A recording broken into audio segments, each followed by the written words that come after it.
आज का हम लोग का नया पॉइंट है भारत का संवैधानिक विकास। तो हम लोग इसमें देखेंगे कि भारत के संवैधानिक विकास का प्रारूप कैसे तैयार हुआ। तो आइए हम लोग अपना पॉइंट स्टार्ट करते हैं। उससे पहले हम लोग भारत के संवैधानिक विकास को समझने के लिए मॉडर्न हिस्ट्री में चलना पड़ेगा।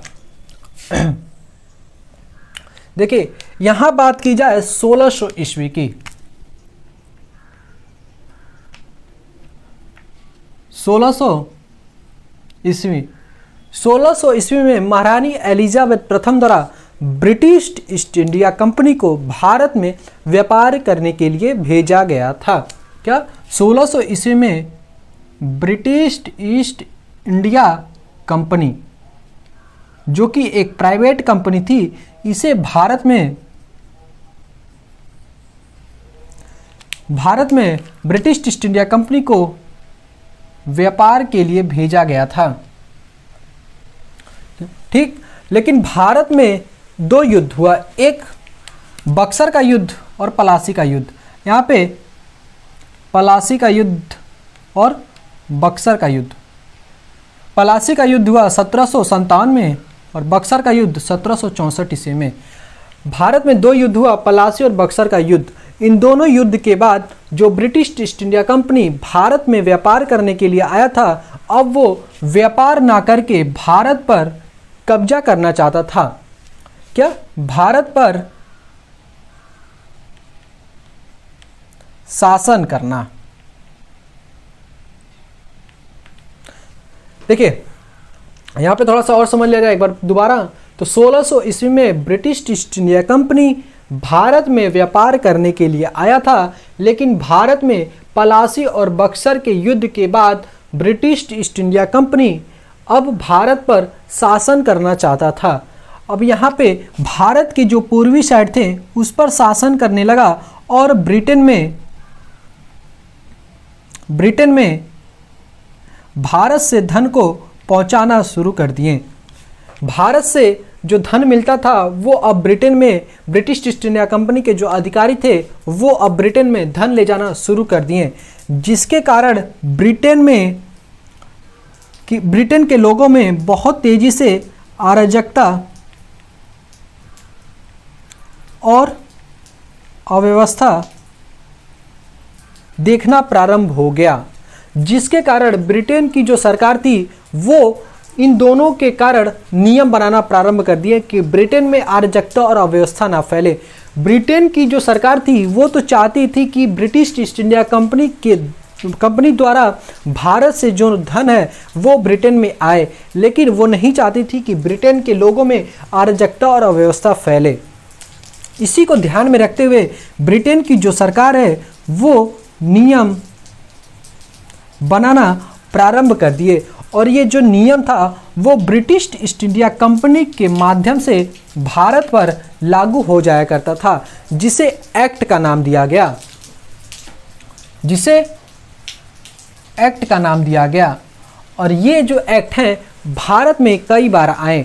पहले आया रेगुलेटिंग एक्ट, फिर पिट्स इंडिया एक्ट, फिर चार्टेड एक्ट, ऐसे करके बहुत सारे एक्ट आए। तो हम लोग पहला एक्ट देखा जाए रेगुलेटिंग एक्ट। जब देखिए भारत में रेगुलेटिंग एक्ट आया, उससे पहले बंगाल में गवर्नर का पद हुआ करता था, लेकिन रेगुलेटिंग एक्ट के आने के बाद गवर्नर के पद को समाप्त करके गवर्नर जनरल का पद कर दिया गया। और यहाँ पे मद्रास और मुंबई के जो गवर्नर थे, ये दोनों गवर्नर इस गवर्नर जनरल के अधीन होकर अब कार्य करते थे। और इस गवर्नर जनरल के लिए ब्रिटेन द्वारा 4 कार्यकारी सदस्यों का गठन किया गया था कि ये जो 4 सदस्य हैं गवर्नर जनरल द्वारा लिए गए निर्णयों पर ध्यान रखना था कि कहीं गवर्नर जनरल गलत निर्णय कोई ना ले। यहाँ पे कोर्ट ऑफ डायरेक्टर और कोर्ट ऑफ प्रोप्राइटर लिखा हुआ है।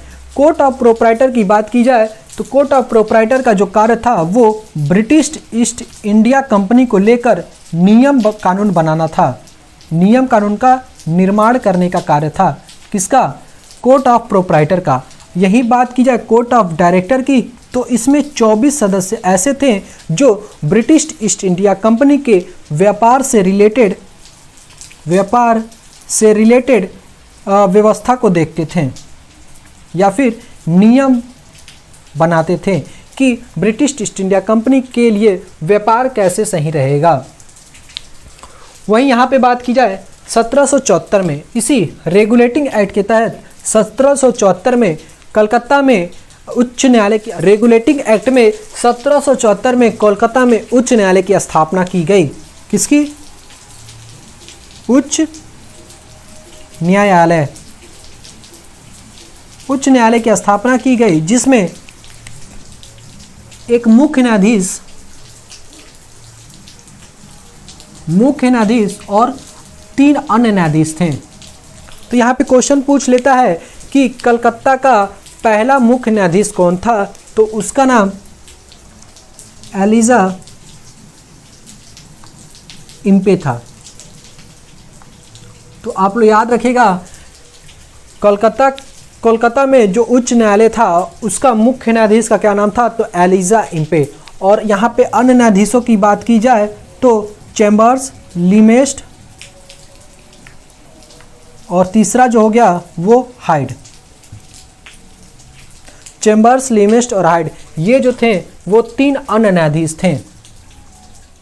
ये हम लोग दूसरे पॉइंट को देखा जाए, पिट्स इंडिया एक्ट।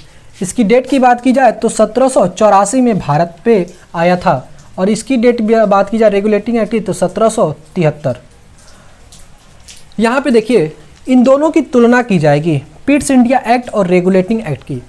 यहाँ पे रेगुलेटिंग एक्ट की बात की जाए तो बंगाल में जो गवर्नर का पद था उसके पद में उतनी अधिक शक्ति नहीं दी गई थी रेगुलेटिंग एक्ट में, लेकिन इसी रेगुलेटिंग एक्ट में सुधार करके पिट्स इंडिया एक्ट लाया गया, जिसमें अब गवर्नर जनरल के पद की शक्तियों को और अधिक बढ़ावा दे दिया गया। और यहाँ पे जो 4 सदस्य थे, अब यहाँ पे संख्या इनकी 3 कर दी गई कि गवर्नर जनरल के कार्यों पर केवल 3 सदस्य ही ध्यान रखेंगे कि गवर्नर जनरल द्वारा लिया गया निर्णय कोई गलत ना हो। और यहाँ पे कोर्ट ऑफ डायरेक्टर था और यहाँ पे बोर्ड ऑफ कंट्रोलर हो गया। बोर्ड ऑफ कंट्रोलर जो था वो ब्रिटिश ईस्ट इंडिया कंपनी के लिए सैन्य और न्याय से संबंधित नियम कानून को देखता था। और इसकी सदस्यों की संख्या बात कर ली जाए तो यहाँ पे 6 सदस्य थे और कोर्ट ऑफ डायरेक्टर में 24 सदस्य थे। आई होप आप लोगों को क्लियर हो गया होगा। हमने कल वाली वीडियो में बताया था भारत शासन अधिनियम 1858 भारत, तो वहाँ पे हमने थोड़ा सा मिस्टेक कर दिया था। वहाँ पे हमने महारानी एलिजाबेथ प्रथम बोल दिया था। क्या? महारानी एलिजाबेथ प्रथम बोल दिया था। वहाँ पे महारानी एलिजाबेथ प्रथम नहीं होगा, वहाँ पे महारानी विक्टोरिया होगा। महारानी विक्टोरिया द्वारा भारत में घोषणा पत्र भिजवाया गया था 1 नवंबर 1858 को। तो 1 नवंबर 1858 को भारत में घोषणा पत्र आया और इस घोषणा पत्र को पढ़े थे कौन? लॉर्ड कैनिंग ने।